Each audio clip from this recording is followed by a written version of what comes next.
are much better than me. I'm not Hafiz al-Quran. I know the verses which I use for my training program or for my talks. Maybe about 25% of the Quran I know, the English translation and the Arabic. I'm not Hafiz al-Quran. Which are the common point between Quran and the Bible. So by knowing about 300-400 verses of the Bible, they think you're Hafiz al-Bible, I'm not.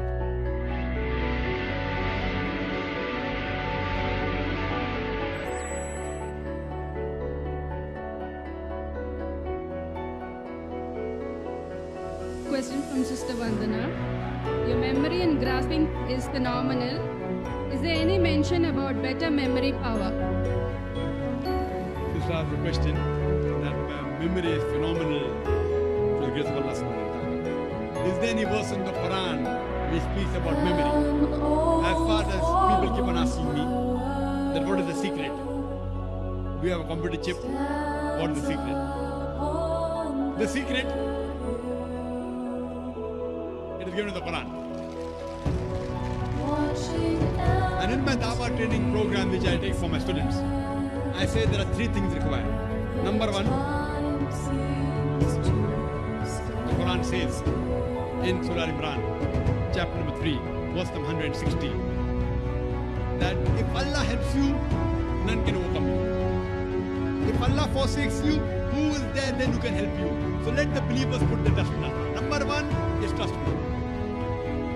Number two, the Quran says in Surah Al-Kabut, chapter number 29, verse number 69, if you strive in the way of Allah subhanahu wa ta'ala, if you struggle and do jihad in the way of Allah subhanahu wa ta'ala, Allah will open up your pathways. Number two is hard work. And number three is, Allah says in Surah Anbiya, chapter number 21, verse number 7, and Surah Nahl, chapter number 16, verse 43, فَاسْأَلُوا أَهْلِ الذِّكْرِ إِن كُنتُمْ لَا تَعْلَمُونَ. If you don't know, ask the person who is knowledgeable. The third is the technique. The technique which we train in our Dawah training program. People ask me, ذاكر, what is the technique? I tell them that the third and the least important. Number one is faith in Allah. With all your techniques in the world. You know, many of my students have done MBA and memorizing technique, triangle and horse. I don't know whether you know about the triangle technique and this and that and pegging.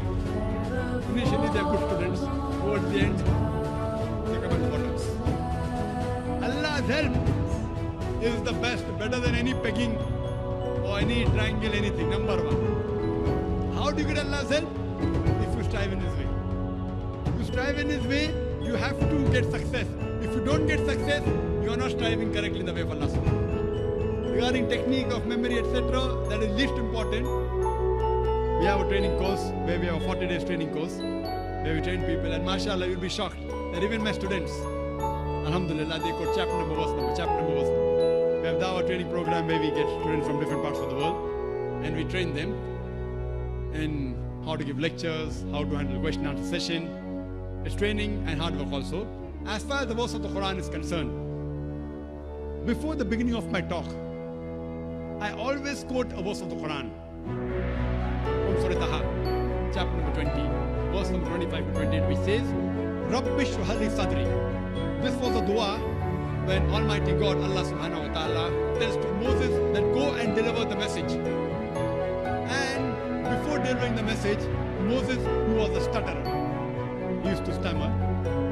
And those who know me personally, even I was a stammerer when I was a child. And in my dream, a person can dream of anything in the world. In my dream, I could have dreamt of becoming the best surgeon in the world. But I couldn't have dreamt of speaking in front of 25 people. Because I was a stammerer. People ask me, what is your name? My name is ذاكر. That was me. Now coming in the way of Allah subhanahu wa ta'ala, maybe about 10-15 years back when I got involved in the field of dawah, when I started doing dawah, stammering wasn't there. When I spoke with Christian missionaries, stammering used to vanish. I never thought of becoming a speaker. I came on the stage because my colleague was cold feet. I came, it clicked, and now I'm on the stage. And now by Allah's grace, I give lectures to tens of thousands of people, hundreds of thousands of people. The largest gathering is 1 million people live, alhamdulillah. That comes back to the verse of the Quran. When Moses was asked by Allah subhanahu wa ta'ala to deliver the message to Pharaoh and his people, we read a dua of prayer from Surah Taha, chapter number 20, verse number 25 to 28, which says, Rabbi shrah li sadri. Oh my Lord, expand my breast for me, expand my center for me. Rabbi shrah li sadri, wa yassir li amri, and make my task easy for me. Rabbi shrah li sadri, wa yassir li amri, wahlul 'uqdatam min lisani yafqahu qawli, and remove the impediment from my speech. Because Musa alayhi salam was a stammerer, I also was a stammerer. Remove the impediment from my speech so that they will understand me. So the people to whom I'm delivering the message, I ask Allah subhanahu wa ta'ala to expand my breast for me, to make my task easy for me, remove the impediment from my speech so that the people understand me. So this is the dua which can also be used for memory. But the main is having faith in Allah, second is striving hard, and third is technique. What are the secrets of your super memory? I mean, mashallah, tabarakallah. How do you remember the exact verse and the same, the right time and the right question? I mean, you have, mashallah, tabarakallah, very fast recall for the right verse in the right time with the right question. I don't think that many people have this capability. So, was it natural to you, or you developed that, or tell me what's your secret? I believe that Allah subhanahu wa ta'ala has given a gift to everyone. How well you utilize it is his work. You know, many kids who can memorize songs in and out, I don't. They can memorize many phone numbers, I don't. I prefer memorizing what's the Quran. So there is a hard disk capacity Allah has given to each human being. How you utilize is important.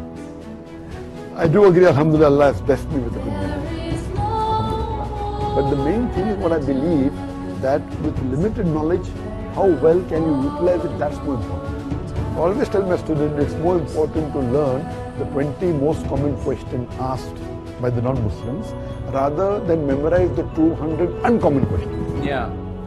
That's very important, because I met many people who memorize the whole Quran and they memorize Sahih al-Bukhari, they know it by heart, but when you ask them the question, they cannot recall the same verse that's the answer for your question. So that was my question. Yes, because Hafiz al-Quran can recite the Quran from starting to end.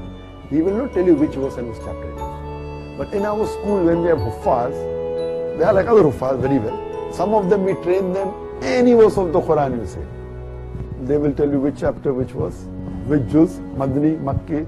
You say in English, they'll translate to Arabic and continue. So this is aspect which is, people thought it's impossible. They are much better than me. I'm not Hafiz al-Quran. I know the verses which I use for my training program or for my talks.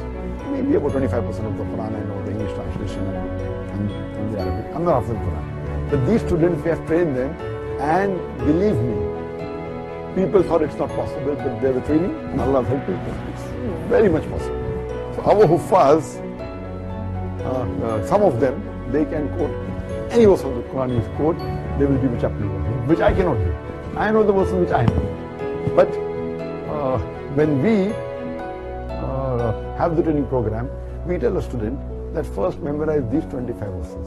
These 25 verses of the Quran are more important for answering non-Muslim questions than the other. Once he memorizes 25 verses, we give him next 25, then next 25, then next 25. So instead of memorizing 1,000 verses which are less important for dawah, similarly with the Bible, we give him first 20 verses of the Bible.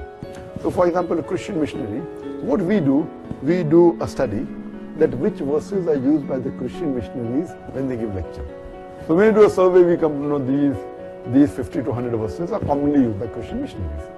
So when a Christian missionary poses a question, that the Bible says, where Jesus Christ be upon him said, I and my Father are one. Oh, you're quoting Gospel of John, chapter number 10, verse 30. The Christian missionary is shocked. I am quoting the Bible, this person is giving reference. He's a computer. It is not a computer. We know what they want to speak. It's homework. You studied them. Yes. And then we memorize another 100 to 200 verses, which are the common point between Quran and the Bible. So by knowing about 300-400 verses of the Bible, they think you're half of the Bible, I'm not. But we are trained in which question they know. What they know, we know. So in this way, but natural, there are selected verses that are sufficient for the Bible. With these 200 verses, we can even debate with the Quran. But for the Quran, it's different. Did you try to memorize the Quran or Yahfaz Quran? Was it a goal for you to memorize? I've never tried and I didn't sit then. But what is required for my question answer session? Because what we do that initially when I started education asking me 200, now there are maybe several thousands have answered. If you take out the duplicate, there'll be a few. اللهم من يرى هذا المقطع ومن ساهم فيه ومن أعان على نشره، اللهم فاغفر له ذنوبه كبيرها وصغيرها، جلها ودقها، عظيمها ودقيقها يا رب العالمين.